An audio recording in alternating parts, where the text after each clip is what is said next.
আমি বৰ্তমান উপস্থিত আছো এখন উপস্বাস্থ্য কেন্দ্ৰত। এই উপস্বাস্থ্য কেন্দ্ৰটো আছে মাহমৰা সমষ্টিৰ হাতীবন্ধাত। আৰু এই উপস্বাস্থ্য কেন্দ্ৰটোৰ নাম হ'ল হাতীবন্ধা উপস্বাস্থ্য কেন্দ্ৰ। আৰু যিটো স্বাস্থ্য কেন্দ্ৰত বিগত সময়ছোৱাৰ অৰ্থাৎ মাহমৰা সমষ্টিৰ সন্মানীয় বিধায়ক শৰৎ শইকীয়া যেতিয়া এই সমষ্টিটোৰ বিধায়ক হৈ আছিল, সেই সময়তেই আবণ্টিত হৈছিল কিছু টকা, আৰু যি টকাৰে এটি উপস্বাস্থ্য কেন্দ্ৰৰ 10খন বিচনাযুক্ত এখন ইয়াতে উপস্বাস্থ্য কেন্দ্ৰ নিৰ্মাণ কৰাৰ সিদ্ধান্ত গ্ৰহণ কৰা হৈছিল। কিন্তু বিগত সময়ছোৱাত দেখা গ'ল 15টা বছৰে কংগ্ৰেছৰ হৈ সেই সময়ৰ বিধায়ক শৰৎ শইকীয়াদেৱে মাহমৰা সমষ্টিটো তেখেতে শাসন কৰিলে। কিন্তু আজি কুপতি অৰ্থাৎ বিজেপি চৰকাৰ অহাৰ পাছতো বৰ্তমানৰ বিধায়ক তথা অসম চৰকাৰৰ সন্মানীয় কেবিনেট মন্ত্ৰী যোগেন মহন ডাঙৰীয়া মাহমৰা সমষ্টিৰ বিধায়ক হৈ থকাৰ সময়ছোৱাতো তেখেতৰ 7টা বছৰ অৰ্থাৎ প্ৰায় 7টা বছৰ তেখেতৰ সম্পূৰ্ণ হোৱাৰ দিশত, কিন্তু আজি কুপতি এই স্বাস্থ্য কেন্দ্ৰটো সম্পূৰ্ণ হৈ নুঠিল। কিন্তু কিয়? কাৰ ভুলৰ বাবে এই উপস্বাস্থ্য কেন্দ্ৰটি আজিও সম্পূৰ্ণ হৈ নুঠিল, যাৰ ফলস্বৰূপে এই বৃহত্তৰ অঞ্চলটোত বসবাস কৰা সাধাৰণ ৰাইজে অকণমান তেখেতলোকৰ স্বাস্থ্যৰ যেতিয়া অৱনতি হয় তেতিয়া তেওঁলোকে চিকিৎসা কৰিবৰ কাৰণে সোণাৰীলৈ নাইবা ডিব্ৰুগড়লৈ যাব লগা হয়। যি সময়ত অসম চৰকাৰখনে অসমখনক ভাৰতবৰ্ষৰ 5খন শ্ৰেষ্ঠ ৰাজ্যৰ ভিতৰত এখন শ্ৰেষ্ঠ ৰাজ্যলৈ ৰূপান্তৰ কৰিবৰ কাৰণে সন্মানীয় মুখ্যমন্ত্ৰী ডক্টৰ হিমন্ত বিশ্ব শৰ্মাৰ নেতৃত্বত দিনে ৰাতিয়ে কাম কৰাৰ কথা সংবাদ মাধ্যমৰ আগত তেওঁলোকে জনাই থাকে। কিন্তু সেই চৰকাৰৰ দিনতেই অৰ্থাৎ বিজেপি চৰকাৰৰ দিনতেই আজিও এই হাতীবন্ধা উপস্বাস্থ্য কেন্দ্ৰৰ যিখন 10খন বিচনাযুক্ত স্বাস্থ্য কেন্দ্ৰ, সেই স্বাস্থ্য কেন্দ্ৰটো আজিও এনেদৰে পৰিত্যক্ত অৱস্থাত পৰি থাকিব লগা হ'ল। মোৰ সৈতে ভিডিঅ' জাৰ্নেলিষ্ট আছে পাৰ্থই সমগ্ৰ দৃশ্য ভিতৰৰ পৰা দেখুৱাব। পাৰ্থক মই ভিতৰলৈ সোমাই আহিবলৈ অনুৰোধ জনাম। চাওক কিদৰে পৰিত্যক্ত অৱস্থাত পৰি আছে আজিও এই যি হাতীবন্ধা উপস্বাস্থ্য কেন্দ্ৰৰ যিকেইটা কোঠা, সেই কোঠাকেইটা আজি কুপতি সম্পূৰ্ণ নহ'ল। আপোনালোকে ইয়াতে দেখিবলৈ পাব মদৰ বটল পৰি আছে। এইখন চাওক, এইখন হৈছে খিৰিকী। এইখন খিৰিকীৰ আজিলৈকে খিৰিকীত পাল্লা নালাগিল। এনেদৰেই খিৰিকীৰ চৌকাঠ এতিয়া জহিক হৈ যাবলৈ ধৰিছে।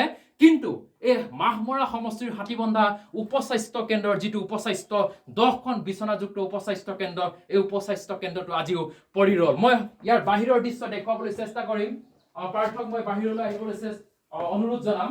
চাওক এতিয়া এই বাহিৰৰ দৃশ্য চাওক। এই বাহিৰত এতিয়া আপোনালোকে দেখা পাব এনেদৰে মানুহে খিৰিকীৰ চৌকাঠত গৰু বান্ধিছে, আৰু গৰু বান্ধি এনেদৰে এপতকৈ এই যি উপস্বাস্থ্য কেন্দ্ৰ আছে, এই উপস্বাস্থ্য কেন্দ্ৰটোৰ যিবিলাক ঘৰটোৰ আচবাব, এই আচবাববিলাক আজি উৱলি যাবলৈ ধৰিছে। আমি এই হাতীবন্ধা উপস্বাস্থ্য কেন্দ্ৰৰ পৰা অসমৰ সন্মানীয় মুখ্যমন্ত্ৰী ডক্টৰ হিমন্ত বিশ্ব শৰ্মা আৰু অসম চৰকাৰৰ সন্মানীয় স্বাস্থ্যমন্ত্ৰী কেশৱ মহন্ত ডাঙৰীয়াৰ লগতে মাহমৰা সমষ্টিৰ সন্মানীয় বিধায়ক তথা অসম চৰকাৰৰ সন্মানীয় কেবিনেট মন্ত্ৰী যোগেন মহন ডাঙৰীয়াক এতিয়া আহ্বান জনাব বিচাৰিছো। আপোনালোকে যিদৰে সংবাদ মাধ্যমৰ আগত ডাঙৰ সভা সমিতিত যিদৰে আপোনালোকে কৈ আছে যে আপোনালোকৰ চৰকাৰখনে দুৰ্নীতি নিকা কৰাৰ ক্ষেত্ৰত অৰ্থাৎ অসমৰ পৰা দুৰ্নীতি আপোনালোকে পুলিয়ে পোখাই উৎখাত কৰাৰ কথা আপোনালোকে উল্লেখ কৰি আছে, লগতে আপোনালোকে অসম চৰকাৰৰ বৰ্তমান যিখন চৰকাৰ, এই চৰকাৰখনে দুৰ্নীতিৰ ক্ষেত্ৰত কোনো আপোচ নকৰে, অৰ্থাৎ দুৰ্নীতিৰ ক্ষেত্ৰত শূন্য সহনশীলতাৰ নীতি পালন কৰাৰ কথা কৈছে। আমি স্বাগতম জনাইছো আপোনালোকক, এই কথাৰ কাৰণে আপোনালোকক ধন্যবাদ জনাইছো। কিন্তু অতি পৰিতাপৰ বিষয় যে আজিৰ পৰা 15, 16, 17 বছৰ আগতেই অৰ্থাৎ প্ৰায় সেই সময়ৰ মাহমৰা সমষ্টিৰ বিধায়ক তথা প্ৰয়াত কংগ্ৰেছৰ বিধায়ক শৰৎ শইকীয়া ডাঙৰীয়াৰ সময়ছোৱাতে যি টকা আবণ্টিত হৈছিল এই উপস্বাস্থ্য কেন্দ্ৰটিৰ 10টি কোঠাৰ 10খন বিচনাযুক্তৰ এই উপস্বাস্থ্য কেন্দ্ৰটিৰ কাৰণে কিয় আজি কুপতি এই উপস্বাস্থ্য কেন্দ্ৰটি সম্পূৰ্ণ হৈ নুঠিল, বা এই উপস্বাস্থ্য কেন্দ্ৰটি আজি কিয় এনেদৰে পৰিত্যক্ত অৱস্থাত পৰি থাকিব লগা হ'ল, এই ক্ষেত্ৰত বৰ্তমানৰ মাহমৰা সমষ্টিৰ বিধায়ক তথা সন্মানীয় অসম চৰকাৰৰ মুখ্যমন্ত্ৰী ডাঙৰীয়াই এই ক্ষেত্ৰত এক বিহিত ব্যৱস্থা গ্ৰহণ কৰিবৰ কাৰণে আমি আপোনালোকক অনুৰোধ জনাইছো। আৰু এয়া সংবাদ মাধ্যমৰ আমাৰ এক দায়িত্ব যে আমাৰ চৌপাশে ঘটি থকা যিবিলাক সমস্যা, দুৰ্নীতি, অনিয়মবিলাক আমি আপোনালোকৰ চকুত দেখুৱাব বিচাৰিছো। কিন্তু এই দুৰ্নীতি নিৰ্মূল কৰাৰ দায়িত্ব আমাৰ নহয়, আমি নোৱাৰো। গতিকে এই ক্ষেত্ৰত দায়িত্ব আপোনালোকৰ আছে।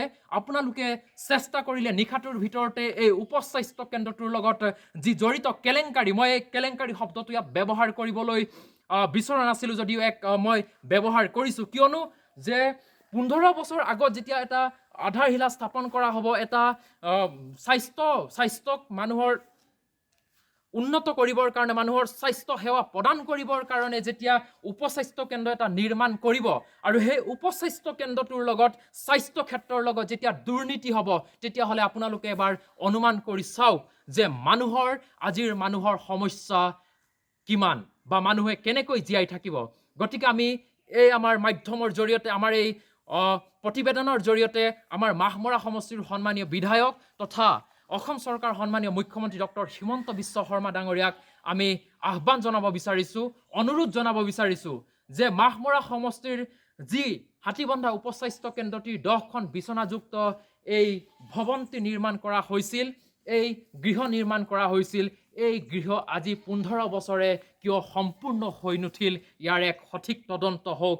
আৰু এই হাতীবন্ধা, ভলুকাগুৰি, নাহৰণি বাম আৰু এই কলাডুবি, এই 4খন গাঁৱৰ যি সাধাৰণ ৰাইজ আছে, তেওঁলোকৰ স্বাস্থ্যৰ ক্ষেত্ৰত, তেওঁলোকৰ নিজৰ স্বাস্থ্যৰ চিকিৎসা কৰিবৰ কাৰণে এই ভৱনটি অতি সোনকালে মুকলি কৰি দিবলৈ আহ্বান জনালোঁ। আৰু আমাৰ এই হাতীবন্ধাৰ পৰা এই প্ৰতিবেদন কেনেকুৱা লাগিল আপোনালোকে কমেণ্ট যোগে জনাবলৈ নাপাহৰিব। ধন্যবাদ।